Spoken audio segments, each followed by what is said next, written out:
Magic has been seeing a substantial amount of growth over the last several years, and that growth has brought an abundance of new players into the game. During that growth period, we have also seen Wizards of the Coast making significant changes to promote a more inclusive environment, such as banning controversial cards or including minority representation in the game lore. These days, there seems to be more and more representation from minority groups in the game, but inclusion still seems to be a hot-button topic that divides the community. When the discussion of the Magic community are, or want to be inclusive, why is the discussion still difficult to approach? And why are there still so many issues when it relates to acceptance of varying genders, races, or sexualities? Having a beneficial discussion about these kinds of topics can be difficult to produce results from. The people that contribute to the issues we're talking about today are largely not the same demographic that would watch this video, read articles, or engage in positive dialogue. When we encounter negative comments or barriers of exclusion via the internet, those can come from other countries which have entirely different cultural views. The issues regarding lack of inclusion of minority groups in the LGS is not a problem exclusive to Magic the Gathering, but is a reflection of a systemic issue. And although we as players are not largely able to control things that happen outside the barriers of the LGS, we do have a responsibility to uphold when it comes to what transpires within them. For reference in this discussion today, this is not going to be exclusive to women in Magic, but is inclusive of gender, sexuality, various race and ethnic groups, children, and players with disabilities or other needs. Today, we're going to be talking about three main factors of inclusivity when it comes to the game we all love to play: the responsibilities of Wizards of the Coast, the responsibilities of the LGS, and the responsibilities of players or content creators.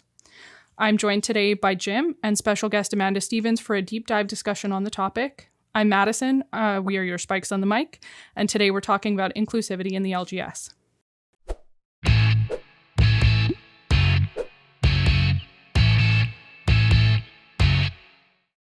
Okay, so today I'm joined by Amanda, who is the Diversity, Equity, and Inclusion Professional, a former Level 1 judge. She works in esports and content creation, and I'm also joined by Jim from the Spike Feeders. Welcome, both of you. Hey. Hello. Hello. Okay, so the beginning was a bit of a big intro. Maybe you could start just by giving us a bit of a backstory about you, about your introduction into Magic. So, hi, I'm Amanda Stevens. I am as I said, DI professional that works in gaming and esports.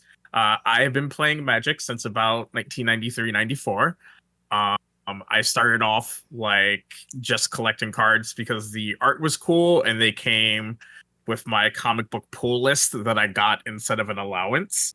And over the years, my Magic obsession grew more and more to compete with my obsession with Power Rangers, until the point of becoming a tournament grinder, specifically playing legacy events in the Star City game circuit, and becoming a level 1 Magic judge, where I focused mostly in what we now call the customer service sphere of judging, which means that I focus mostly on improving the inclusivity of tournaments and LGSs, as well as talking about how to handle things like unsporting conduct minor and how to basically make sure to handle some of the things that, happens that isn't part of the rules when it comes to judging.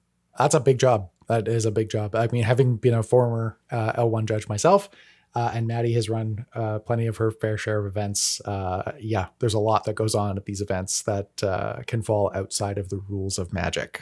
Or even just, the general scripting of what an employee would understand how to handle, right?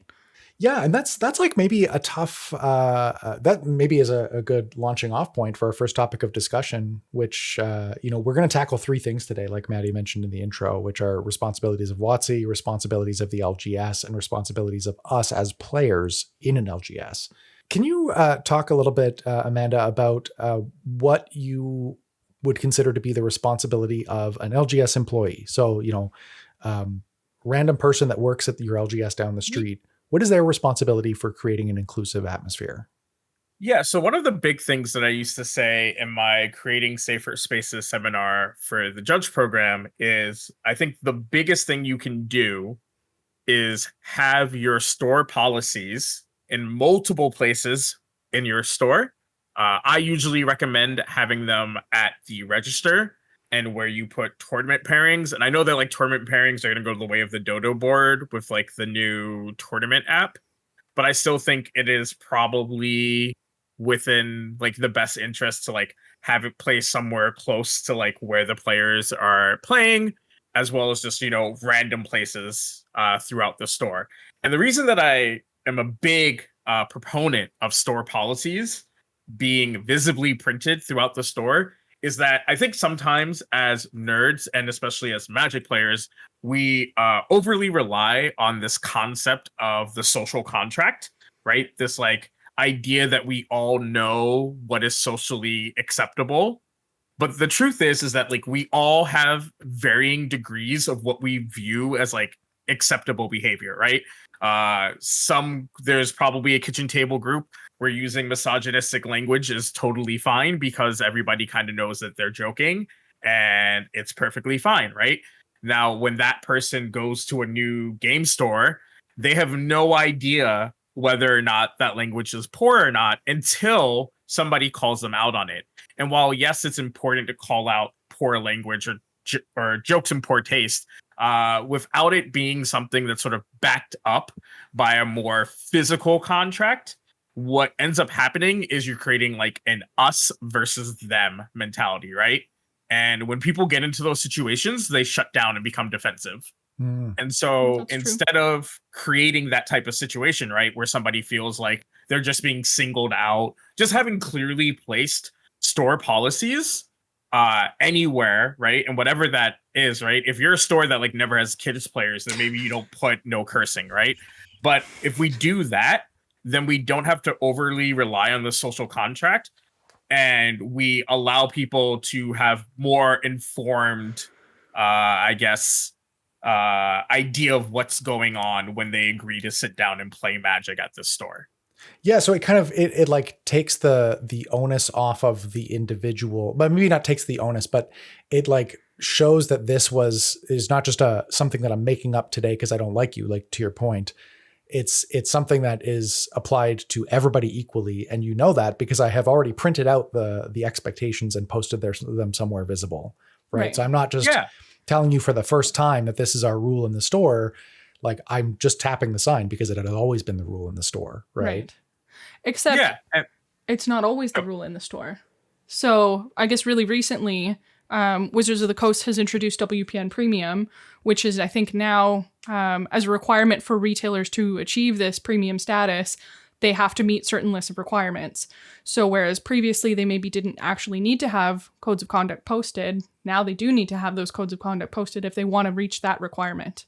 I think that's also going to bring up some interesting points of that you may have an LGS that you've been attending for a long time that hasn't actually enforced these things, but is now being forced to take accountability for those things. Yeah, and I think that really speaks to setting expectations, right? Like, you know, like you said before, people don't want to feel ambushed. They want to know what they're getting into at the beginning. And then, you know, if somebody does end up calling them on it, you know, they can't really say, well, I didn't know. Well, you didn't know because it's all over the store, right? We put it in places where you're going to loiter, you know, it's in the bathroom. So when you're going to the bathroom, you know, instead of reading a shampoo bottle or whatever, read the code of conduct. Read the code of conduct. It's there, right? So yeah, no, I think that's a really good like takeaway that people can say, okay, well, what's the first thing that I should do, right? If I want to be a more inclusive thing, this stuff doesn't happen by accident, right? We know that if you just sort of let everything slide, then you know, you tend to become an attractive environment for the type of people that are going to make your store less inclusive, right? Absolutely. You know, once they get the idea that, you know, that kind of thing, you let it slide all the time, then that's where they tend to congregate, right? Maddy, were there any other things that you had in here in terms of, since we're talking about LGSs, any other best practices that you've come across in your research? I mean, I can always go with more. Yeah, I mean, like, in addition to a code of conduct, like, it's not just the code of conduct, right? Because your employees, like, they also need to best represent the way that your business should be displaying themselves, right? So, like, what kind of people are you hiring in your stores? And not to say that you can necessarily curate those things to, like, a really minute degree, but, I mean, are you hiring visible minorities in your store, right? Or are we hiring, you know, just one specific demographic? When you don't have visual representation in the place that you want to go to, sometimes that makes you feel a little bit less welcome, right? Like if I go into a store and all I see are men, right? If I don't see any other females, that, you know, maybe makes me feel a little bit less included, right? Mm-hmm. Maybe things like that. Well, I think there's, you know, you can kind of even take that one step further and just say, like, there's a lot of things about a local game store that when somebody walks in, they get a sense for what and that's one of the things that they look at. Oh, but for sure. I know when I've talked to Shan about a couple of things like proper lighting in your store or in the parking lot around your store. Yeah. Right? How safe can I feel walking in there at For 10 sure. o'clock or walking out after an FNM at 11:30, right? Yep. Sure. Amanda, do you have any other examples like that of like physical environment type things that might make a store more inclusive or more welcoming? Yeah, actually, and I'll use a not named local example that happened a few years ago. Wow, actually more than a few years. Man, it's been a while. But one of our local stores used to have, let's say, a little bit risque fantasy art Mm-hmm. Oh, okay. up on the walls. I said to them, I said, hey, have you realized that like sometimes female players aren't super jazzed to be playing in the store? And the store owner was like, yeah, I kind of have noticed that we don't have like a high like female player retention. I'm like, you know how we recommend that you don't play with like anime titty playmats Playmats, Yeah. absolutely. and sleeves? Yeah. And he was like, yeah. I was like, so what do you think about your posters you got up around here? I was like, you've got a Budweiser bikini ad poster. You've got some, you know, pretty Really? risque fantasy art. I was like, do you think that creates like a welcoming and inclusive environment? And he thought about it. And to his credit, he was like, no, it doesn't. And I was like, yeah. I was like, you already understand that like certain shirts aren't acceptable and certain types of sleeves and tokens, right? And altars for Commander Night, that like certain things are just frowned upon. And it, you know, we don't want to promote that. Well, that like goes for like what you're presenting around the store. And so when people see this type of stuff, it doesn't make certain people want to play in your store. I was like, you're also kind of like shooting yourself in the foot if like a parent ever brings in their like 10-year-old. Absolutely. Right. Mm-hmm. Like, and this is one of the reasons why also, to go back to my former point, this is the same reason why I like having store rules putting everywhere, because it tells parents when they come into the store that like this isn't a wild west of adults just acting like adults, that there's sort of an expectation of decorum, and that they'll feel a little bit more comfortable leaving their kid to play, you know, a 5-6 round FNM, right? Mm-hmm. One of the reasons my parents felt okay dropping me off at my first FNM was that it was a Wizards of the Coast store. Yeah, those used to exist. And so my parents were like, this is, again, to, you know, Maddy's point of like having a well-lit store. Like, it's a well-lit store in our mall.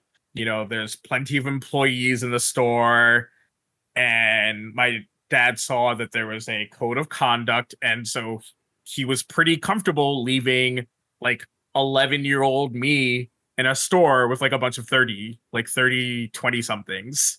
Mm-hmm. So like, yeah, that type of stuff is like a thing to maybe avoid. And I'll be honest, I haven't seen a lot of stores since then that have that type of stuff around the store. But I've also kind of started pushing stores to like stop carrying some of those more risque playmats. For sure. Mm-hmm. And I mean, there's a reason why stores have that stereotype, right? Yeah.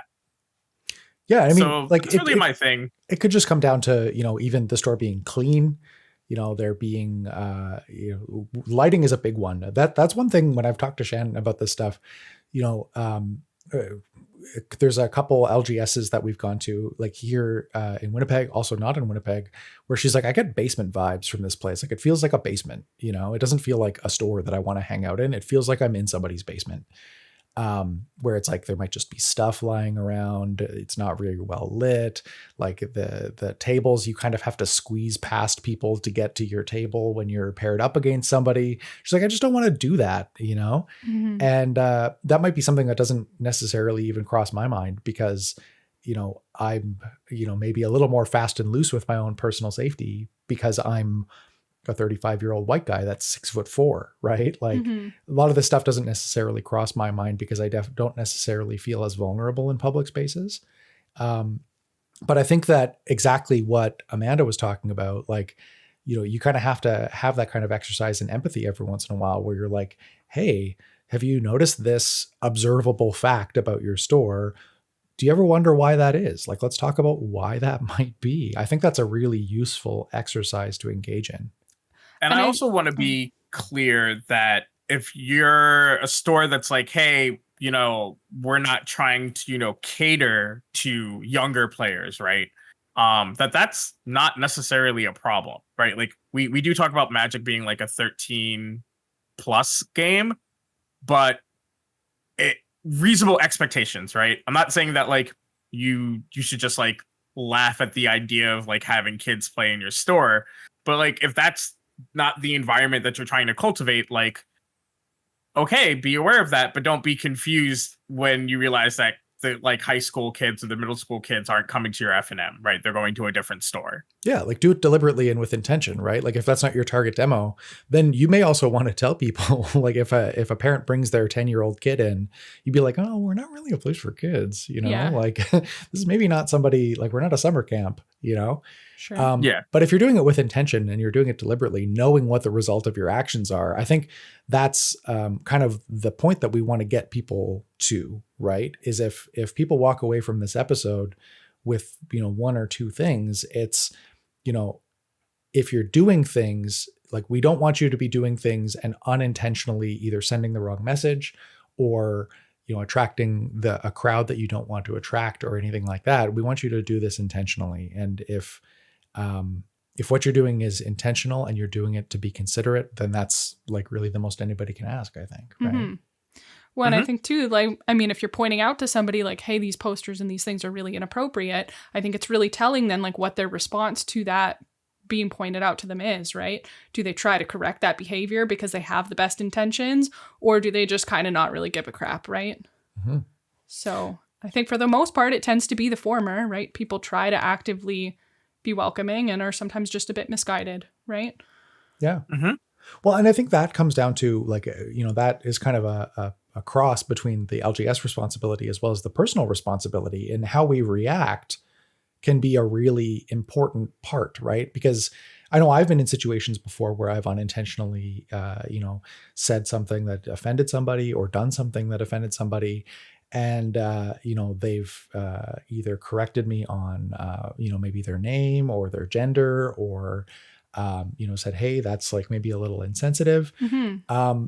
Amanda, do you have any tips on, you know, what to do if you're approached in that kind of a situation where like maybe you've misgendered somebody and somebody corrects you? Like, what do I do in that situation? So I think one of the things that a lot of people get wrong in these type of situations, and I'm glad that you asked, is the over apology, right? Mhm. There's this moment where you get corrected, and if you are a well-intentioned person, you fall into this trap of being like, "Oh my God, I am so sorry. I didn't mean to misgender you.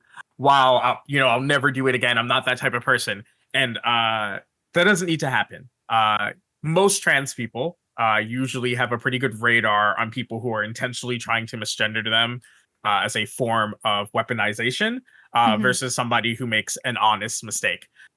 So when you're in that type of situation, just say, hey, if the person says like, hey, you misgendered me, all you have to do is go, sorry, and then just use the proper pronoun.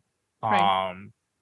Now, one of the things that I was going to get to as like my last suggestion for this section is that for you judges out there, or for you store employees acting as a judge, add pronouns to your judge announcement.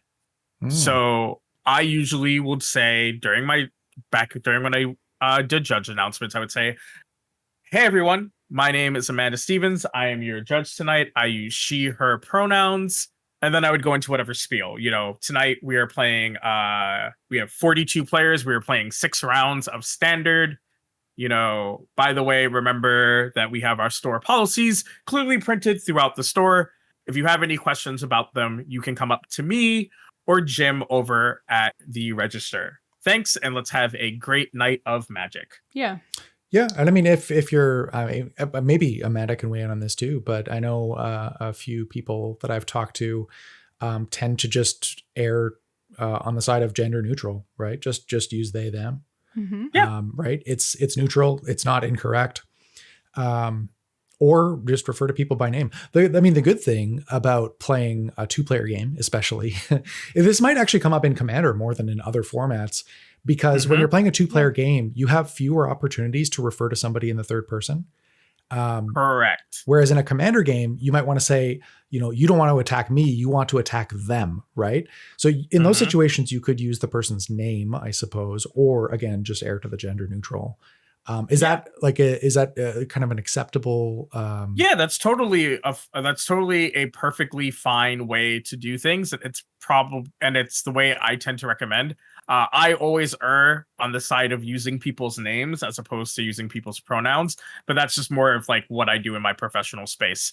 I don't hold people to the DEI professional standards. It's just a habit I have as somebody that tends to work right with a myriad of different identities and also different understandings.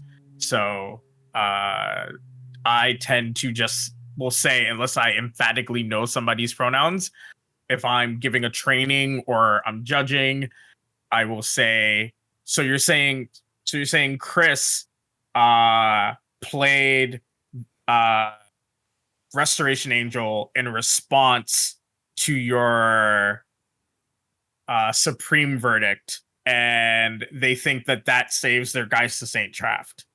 Sorry, Chris. No, that's not how that interaction works. Geist to Saint Traft returns into the battlefield, and then Supreme Verdict resolves. Have I cleared up the situation? All right, enjoy your game.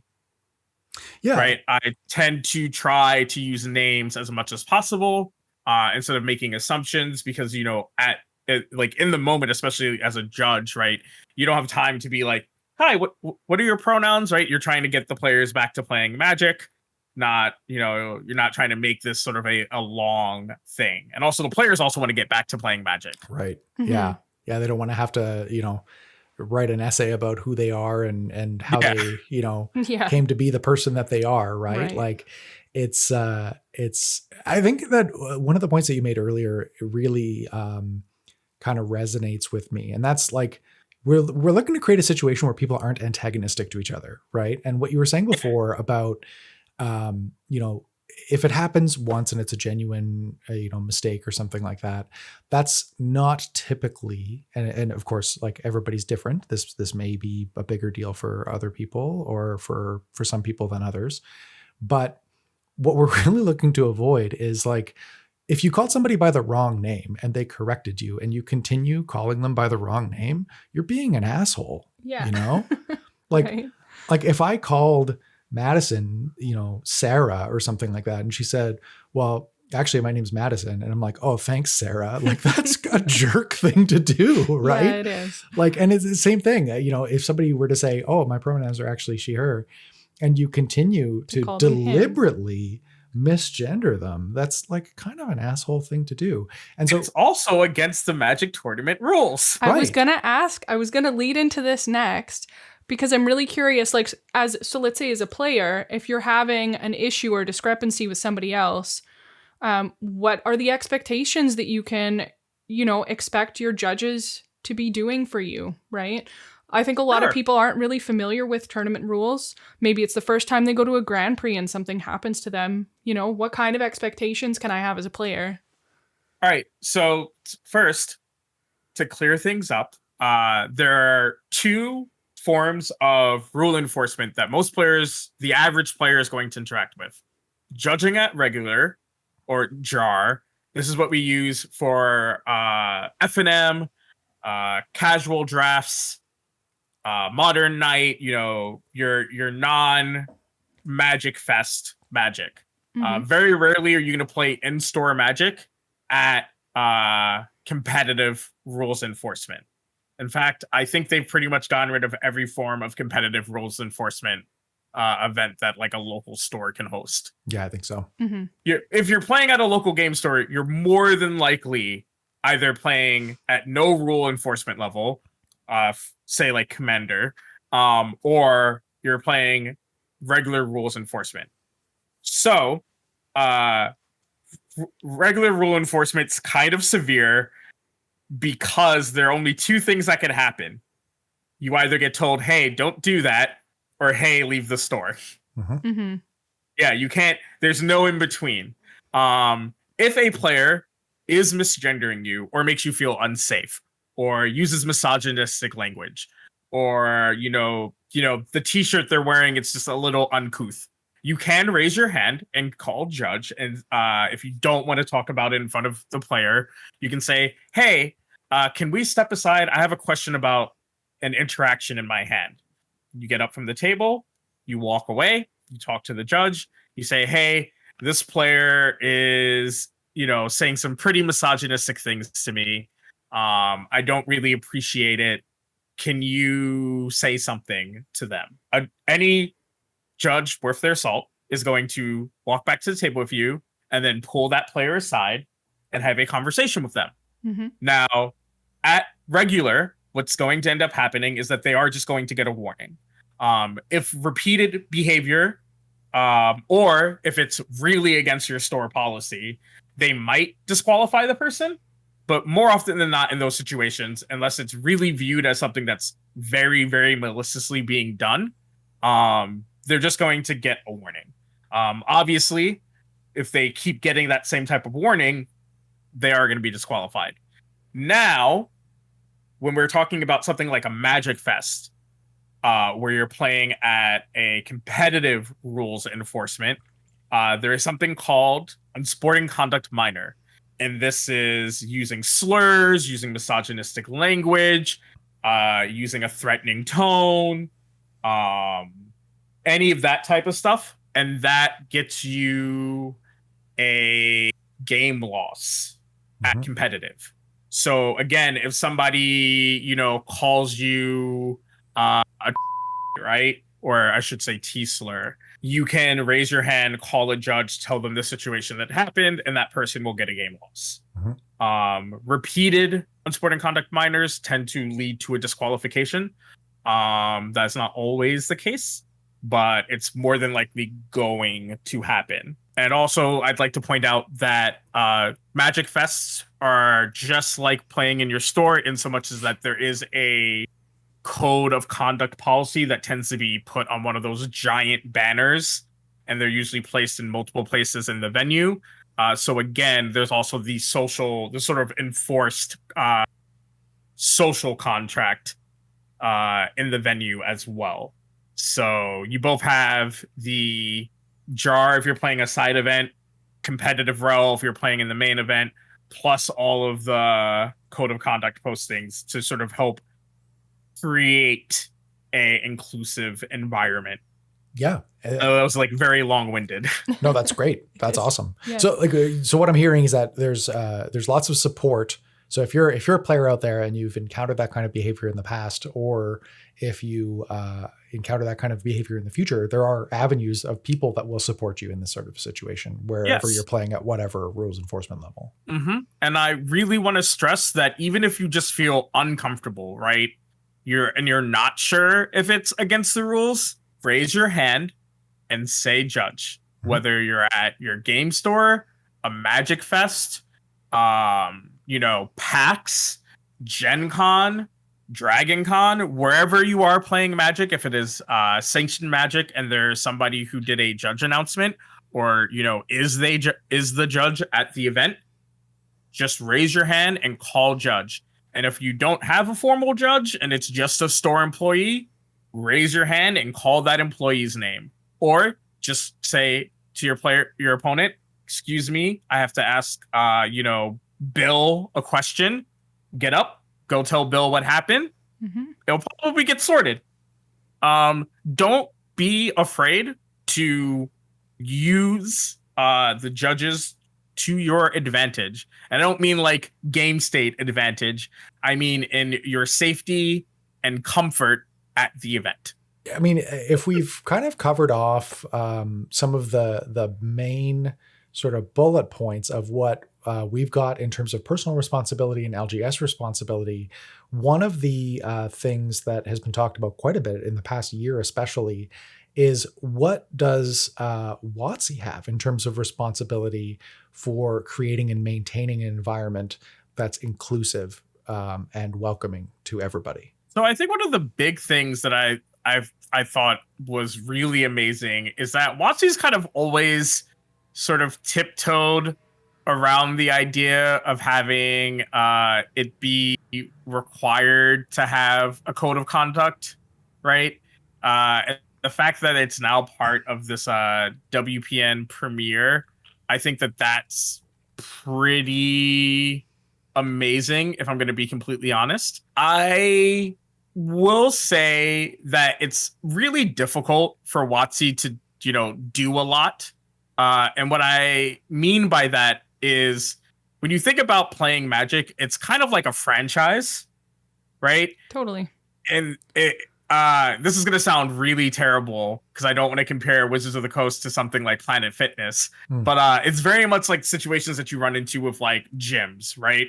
Where the franchise is sort of its own entity, even if it shares the name of the corporation. And usually in those situations, there's like not a ton you can do without, really getting the right person from customer service. And so that's kind of the unfortunate thing about the way Magic works, right? It's not like Wizards sends a Wizards rep, right, to your FNM to run it. It's run by, our good friend Jim here.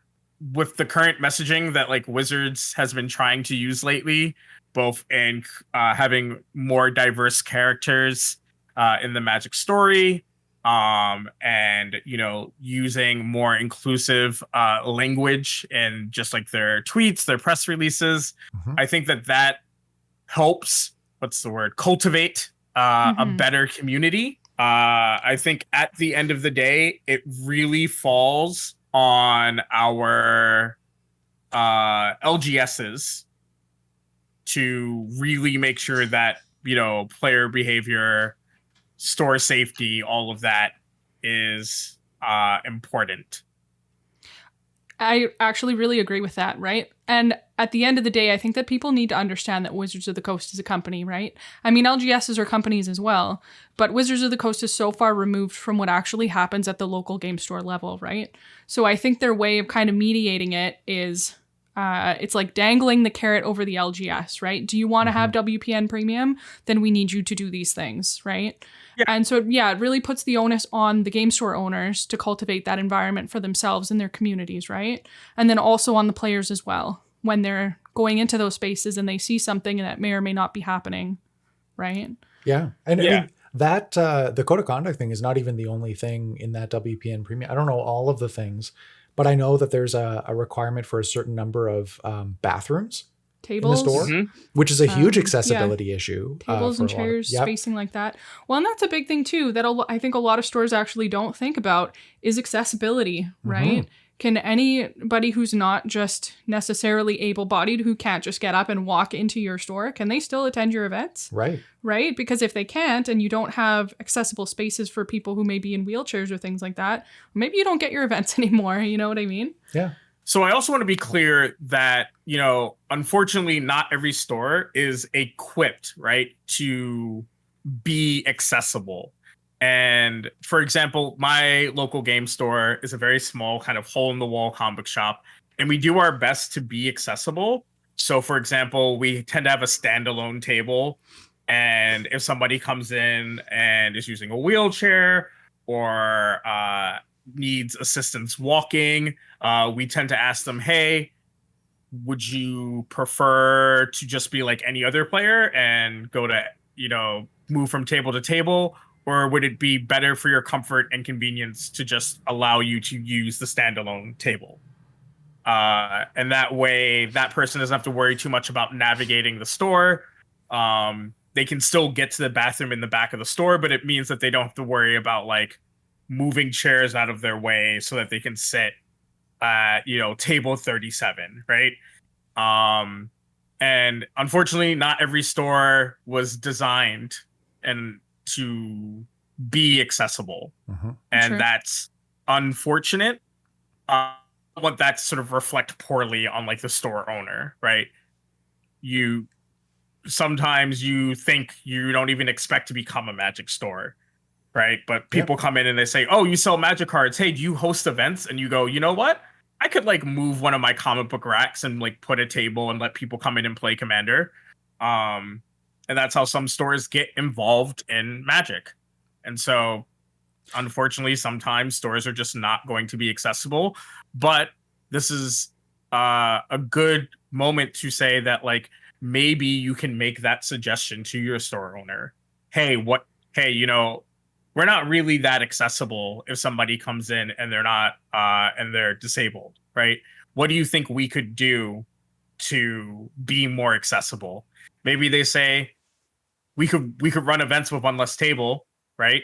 And it means less players can play, but it also means more floor space, more navigation space. Yeah. Well, and So- sometimes like the store owners often don't realize, like we go to this place, it's like a gaming facility close by, where you do kind of like physical games in a room. And me and Bill and Elliot from our group tend to go, and Elliot's colorblind. And one of the things that they didn't realize in the store, in this gaming facility, was that a lot of their games use red and green as colors for good and bad. And that's like not a great accessibility thing for people that are colorblind, right? And it's the kind of thing where we just brought it up to the guy who runs the games. And we were like, hey, it would be way easier if you used like yellow and blue, because we just can't play these games when Elliot's on our team. And we don't want him to feel bad that we can't play this game just because he can't see the difference between these two colors, right? And the guy asked us a ton of questions, and genuinely had a lot of questions about like, okay, well, what colors can I use, right? Because they're LEDs, right? They can make them whatever the color they want. Yeah. But I think a lot of the time it just takes that little nudge to, have you thought about this? Yeah. Right. Yeah, And not one of our everybody can accommodate, but if they can, I mean, then that's leaps and bounds for those people that, want to be included, right? For sure. Yeah, when one of our game stores reopened quite a few years back, the store owner had heard that I did, the whole inclusivity thing in the judge community, and he kind of came up to me and he said, "Hey, what could I do to, make this more?" He's like, the store's already built, but like, is there anything I can change? And I was like, make your bathrooms just gender neutral, right? Just, I know that you have one with urinals and one without, but like, what's it matter? Yeah. Right. I was like, just make them gender neutral. Mm-hmm. I said, try not to use your downstairs for events, because they had a downstairs area that was mostly for like Warhammer. Mm-hmm. And I was like, well, that's kind of problematic, because what does somebody do if they're disabled and they want to go play Warhammer, right? I said, for your structured events, unless, it's like really unavoidable, try very hard not to hold like at least your tournaments downstairs. Sure. Maybe free play night, if it's just too many things happening at the store at once, it happens, I guess. But I was like, try to be mindful about that. And, he was really receptive. But I've also, gone into stores and been like, hey, man, your bathroom's kind of whack. And, I've noticed that there's no women playing in this store. I want to clean the bathroom more frequently. Yeah, well, and it's a big it's a big problem for some people. Like, you don't know from looking at somebody if they've got IBS or Crohn's or something like that, where they need like close access to a bathroom that they're willing to walk into, like it's a big deal for some people. Yeah. But yeah, so that's my thing about accessibility, is that like some stores might not be able to become accessible, but the worst case scenario is that you say something to the person and they like read you the riot act. But Yeah. I will say, in my experience, in the sheer number of stores I've been to, in the sheer number of TOs I've spoken to, very rarely do you get read the riot act. Like, usually they're very apologetic about the fact that they can't meet certain criteria. Yeah, well, they're And a they'll business, try right? to accommodate. Yeah. Yeah, and they'll try to accommodate the like person, but just ask a store owner. I think that's like, I think for every point that we've brought up tonight, if you don't know or you like want something changed, just ask the store owner or say something to an Definitely. employee. Be like, hey, I really wish that our store policies were put in more places so that I don't feel like a cop, right? Or an Yeah. enforcer when I'm telling people not to do a thing. Mm-hmm. Right. And more than likely, it might take a while for it to happen, but I can't see a world where a store owner's like, no, only at the register. Well, and I think too, I mean, if you ever approach a store owner and that's the mentality they do have, right? If they're, if they're being really harsh in their responses or they are reading you the riot act, then maybe as a player, you should reconsider whether or not that's the place you want to be bringing your business to, right? Yeah. Because those places do exist. I like to think they're really few and far between, but the internet tells me that those places exist. Yeah. So Yeah, definitely don't support those places then. So Amanda, selfishly, I have one question, and then we actually have 3 patron questions. If you're okay with that, I Sure. put the call out to our patrons and said, "Hey, do you have any questions about this topic?" Good. So my question, selfishly for me, pretending I'm a patron, is in content creation. That's one of the groups that we haven't really talked about here, because I think that content creators have a lot of influence in what people talk about and how people talk about things. From a diversity and inclusion standpoint, what is something that you think that content creators in general maybe do really well, and what could they do better at? Like, I'm looking for something that I can take away from this to be better at building a more welcoming community. Mm-hmm. So I do know that the Spike Feeder Colony streams, as far as the last time I remember, I would make sure that you have, to the best of your ability, a diverse roster of people that appear on your channel. I know that some content creators are just solo content creators, right? They don't collab. They just turn on their camera, they stream, they make their YouTube video, they write their article, whatever it may be, right? But if you are someone who does collaborate, make sure that you're collaborating with a diverse group of people. And if you don't know a diverse group of people, ask for recommendations, right? I know that the professor gets a lot of slack, or I should say doesn't get a lot of slack sometimes. But when people called him out and said, "Hey, you never have Black people on your channel," he tweeted, "All right, who like Black content creators? Like, who are some Black content creators I should reach out to?" And he has done a pretty all right job. Could do better, and I say this as a friend of his, of having more diverse people on his channel, right? And so I think that that's like a very important thing that we as content creators need to be aware of, that, if we're doing collaborative work, that we make sure that we're collaborating diversely, not just, if our immediate friend group are just, the same type of people all the time. I also think it's really important to use your platform to talk about, certain issues. For example, when the community was talking, when the Asian part of our community was talking about Killian, right? Maybe if you have a platform, you retweet that discourse, or you have people from that community to talk about that issue on your platform, right? Raising and elevating voices as opposed to speaking for them. I think that these are 2 of the easiest ways to promote diversity and inclusion in your space as a content creator. That was actually something that I learned.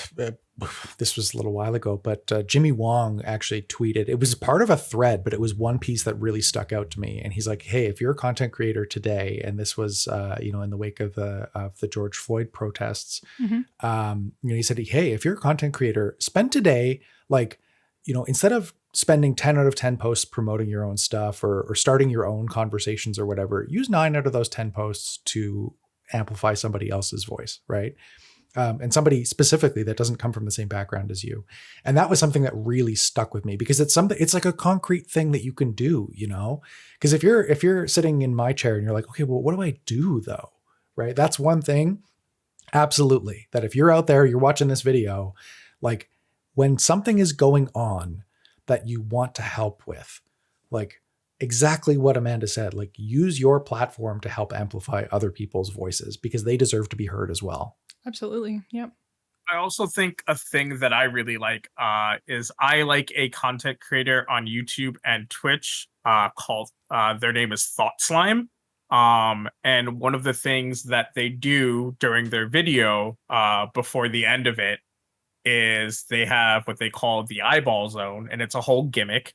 And they will call out another leftist project, usually a smaller platform.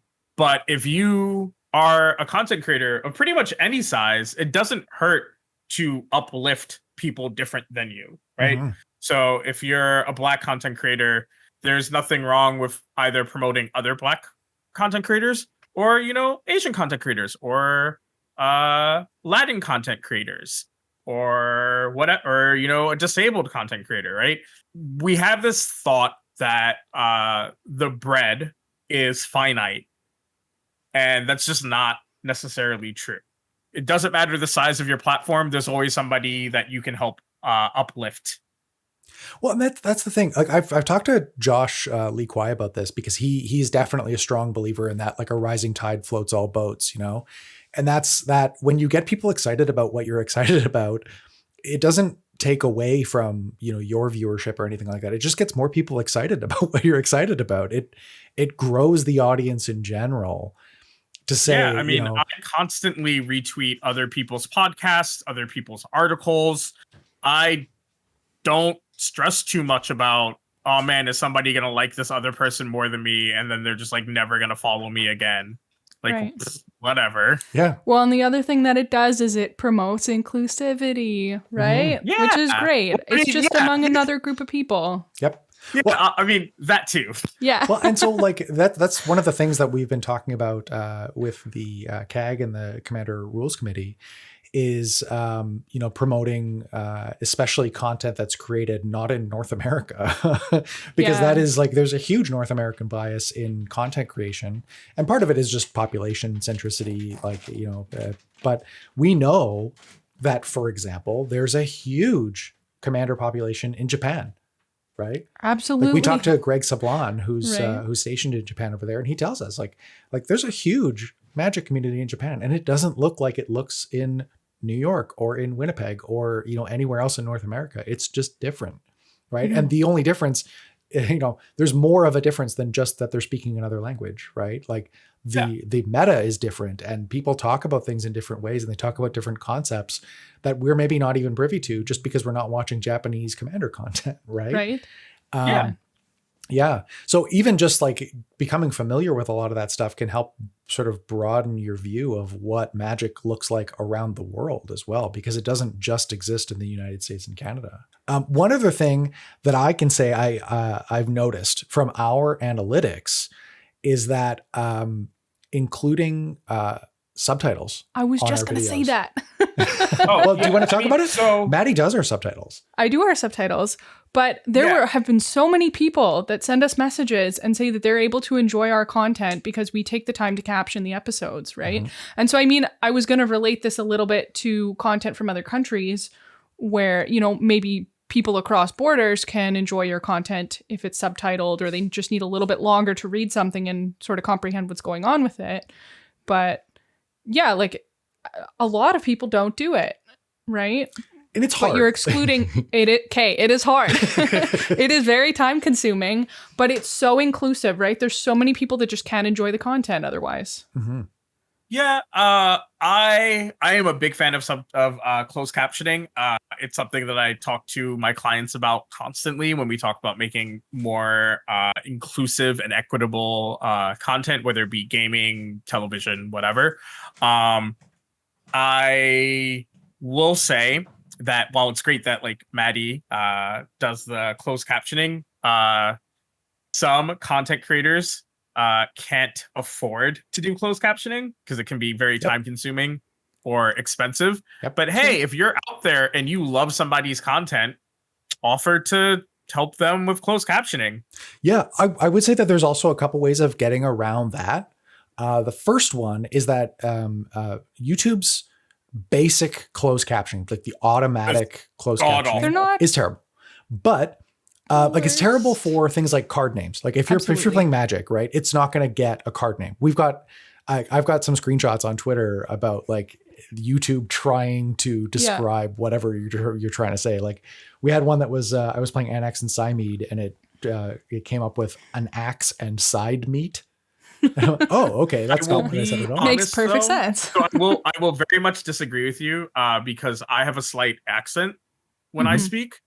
And it's not just the New Yorker accent. I have a slight lisp. It doesn't really show up too much, but I'm almost always egregiously closed captioned.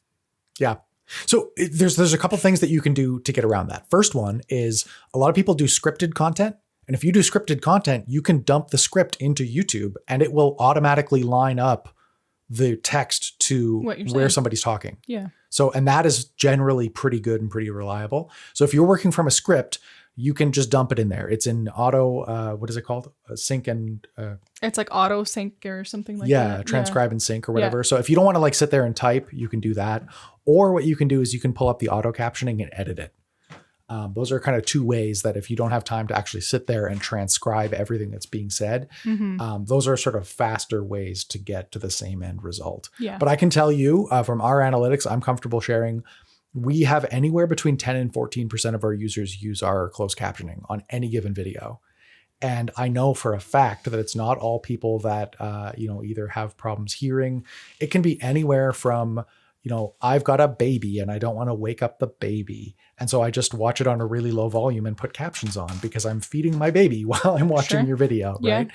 So it'll help people with, any sort of a disability where they're hard of hearing, or, maybe they speak a different language, like you said, and they might need an extra little bit to help understand what's being said. A lot of people, like I find myself in particular, I have a hard time understanding what people are saying if I can't see their lips moving. And that's just, it's not even like it's just like a cognitive thing, like I'm always telling Shannon, like, I can't hear you, speak up. And it's not necessarily that I can't hear her. It's just that I can't see her face while she's talking. COVID's been a real killer for masks are brutal for that, And so I can tell you anywhere between 10 and 14% of our viewers are better able to understand our videos because of the closed captioning that Maddy does. Yeah. So Patron questions? Patron questions. Amanda, you ready for patron questions? Lit. We got 3 of them. Okay. Hey, everybody. We did something a little bit different for this episode. We put the call out to our patrons to ask a whole bunch of questions about diversity, equity, and inclusion. The answers to those are in a video that are only available to the patrons. So if you want to check out the answers or even ask a question to one of our upcoming guests on this show, you can find a link to our Patreon in the show notes below. Yeah, well, and like, I think the overarching from what I'm hearing you say is that like we've got to be able to see and acknowledge the barriers that exist and then make a good faith, honest effort to try and remove as many of those as we can. We're not going to get to 100%. We're not going to get to 100% tomorrow.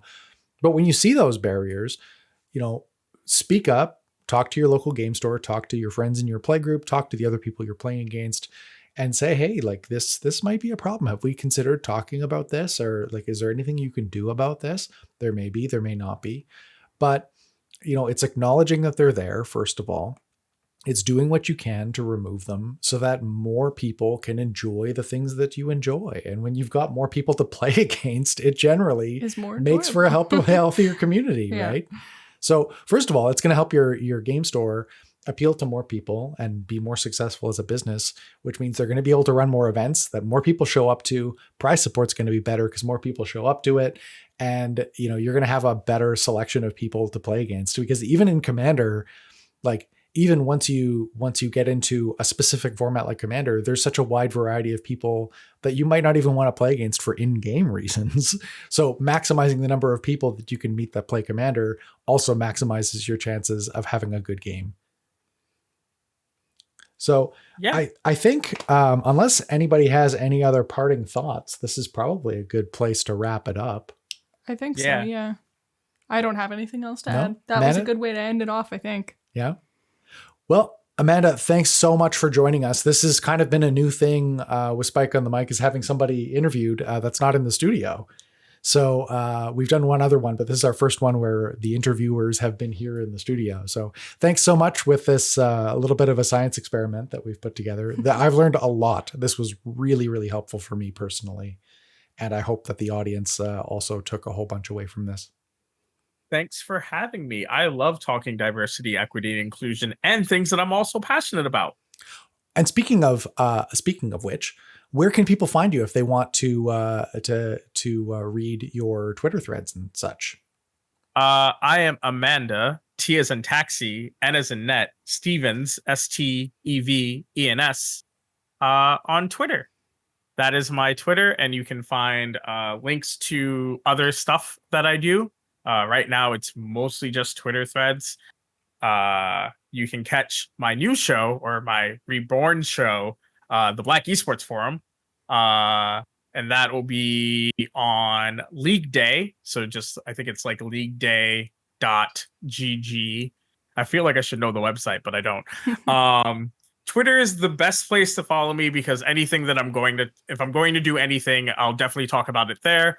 And every now and then I drop pretty lengthy nuggets of information. Yeah, it's good stuff. We'll have links. We'll have links to all of Amanda's stuff in the video description.